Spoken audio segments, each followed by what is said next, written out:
மாண்புமிகு பேரவைத் தலைவர் அவர்களே, மாண்புமிகு முதல்வர் அவர்களே, இந்த அவையிலே பங்கெடுத்திருக்கின்ற சட்டமன்ற உறுப்பினர்களே, அமைச்சர் பெருமக்களே, எதிர்க்கட்சி தலைவர் அவர்களே, உங்கள் அத்தனை பேருக்கும் என்னுடைய வணக்கத்தை தெரிவித்துக் கொள்கின்றேன்.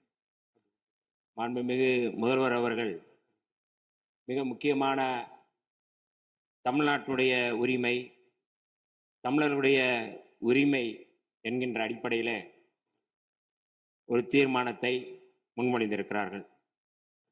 இது வரலாற்று சிறப்புமிக்க முன்மொழிவு.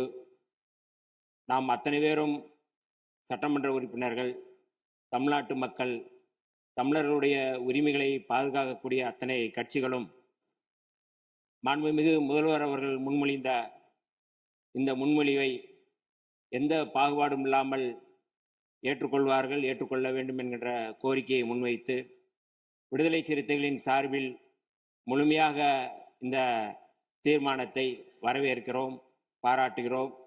இதற்கு அடுத்த முன்னெடுப்பு என்ன என்பதையும் நாம் தெளிவுபடுத்த வேண்டிய தேவை இருக்கின்றது. இயல்பாகவே இந்தியாவினுடைய கடைமடை பகுதியான தமிழ்நாடு இயற்கையான வற்றாத ஜீவநதிகளை கொண்டிருக்கவில்லை. பாலாறாகட்டும், முல்லை பெரியாறாகட்டும், காவிரியாகட்டும், பிற மாநிலங்களோடு இயல்பாகவே நாம் நீரியல் தேவைகளுக்காக போராட வேண்டியிருக்கிறது.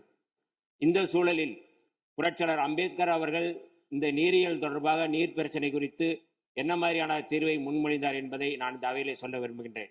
1942 முதல் 1946 வரை ஆங்கிலேய ஆட்சியின் கீழ் அமைந்திருந்த இந்திய அரசில் தொழிலாளர் நலன், பாசனம் மற்றும் மின்சாரம் ஆகிய துறைகளுக்கு அமைச்சராக இருந்த புரட்சியாளர் அம்பேத்கர் அவர்கள் மிக முக்கியமான இந்த மத்திய நீர் ஆணையம் தொடர்பாக அன்றைக்கு முன்னெடுத்தது தொடர்பாக இன்றைக்கு நமக்கும் பயன்படுகின்றது. மக்களுக்கு பயன்படும் நீர் ஆதார திட்டங்களை நடைமுறைப்படுத்த நதிகளை தேசியமயமாக்க வேண்டும் என்ற கருத்தை புரட்சியாளர் அம்பேத்கர் அவர்கள் முன்னெடுத்திருந்தார்கள். மாநிலங்களுக்கு இடையிலான நதிகளின் பயன்பாடு குறித்து புரட்சியாளர் அம்பேத்கர் சொல்லும்போது, ரயில்வேக்களுக்கு மாகாண எல்லைகள் ஏதும் இல்லை என்கிற போது, ஆறுகளுக்கும் அதேபோல் மாகாண எல்லைகள் எவையும் இருப்பதற்கில்லை. ஒரு மாகாணத்திலிருந்து இன்னொரு மாகாணத்திற்கு பாய்ந்து செல்லும் ஆறுகளுக்கு முக்கியமாக இது பொருந்தும் என்கிறார். காவிரி நடுவர் மன்ற தீர்ப்புக்கு எதிராகவும் கடந்த 16/2/2018 அன்று வெளியான உச்சநீதிமன்றத்தின் இறுதி தீர்ப்புக்கு எதிராகவும் ஒன்றிய அரசின் நீர்வள குழுமத்தின் திட்ட மதிப்பீட்டு இயக்குநரகம் மேகதாது அணை தொடர்பாக விரிவான திட்ட அறிக்கையை தயாரிப்பதற்கு கர்நாடக அரசின் காவிரி நீர்வாரி நிகம நிறுவனத்திற்கு அளித்த அனுமதி தொடங்கி தமிழ்நாடு இதனை உறுதியுடன் எதிர்த்து வருகிறது.